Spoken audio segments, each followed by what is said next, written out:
Mahirap mag-vlog, magpaikot-ikot sa lugar kung wala kang pamasahe.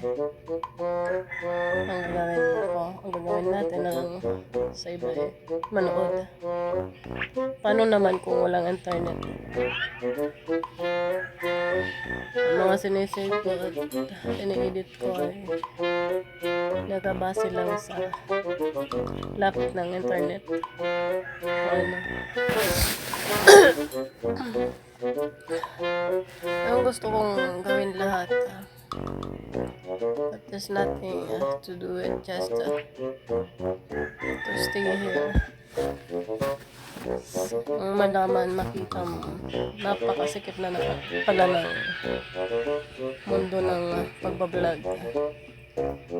That, kung alin pa yung majority ng binablog ko, nakikita mo kung gaano ka-interesado ang mga tao, kung saan sila mas interesado.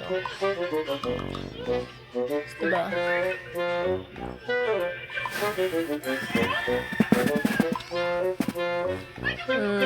Masakit malaman, makita na mas interesado sila sa mga masasarap sa mata.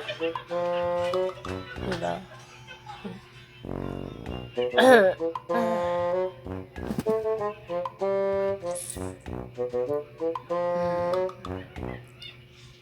Ito, mahirap makipag-kompetensya kung wala kang pera. Diba? Sa FB, sa TikTok, sa YouTube, lahat yan kailangan bayaran. Paano naman kung bago yung account mo? Mahirapan ka mag-adjust. Mahirapan ka friends to friends. Sabihin minsan ng iba, how desperate this woman kind. Diba?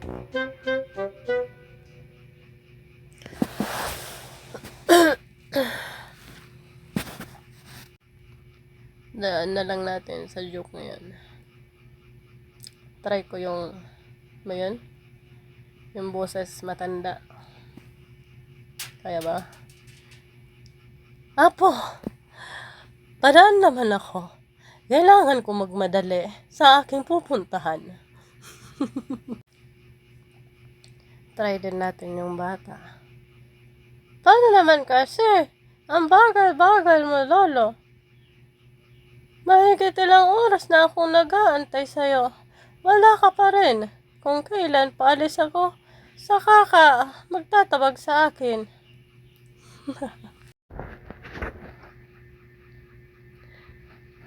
Babae? Alam mo lo, sa dami ng pupuntahan mo, ikaw lang ang laging nalilate. O di kaya lagi kang nawawala. Paano kung boses sa lalaki?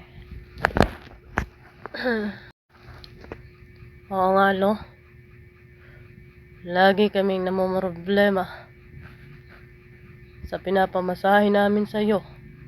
Laging may nagtatawag sa estasyon kung saan tumitigil ang sinasakyan mo. Isa lang ang pupuntahan mo, mahigit ilang libo ang dadaanan mo. Paano ba yan, lo? Huwag mo nang ituloy lumakad ngayon dahil sigurado maliligaw ka na naman.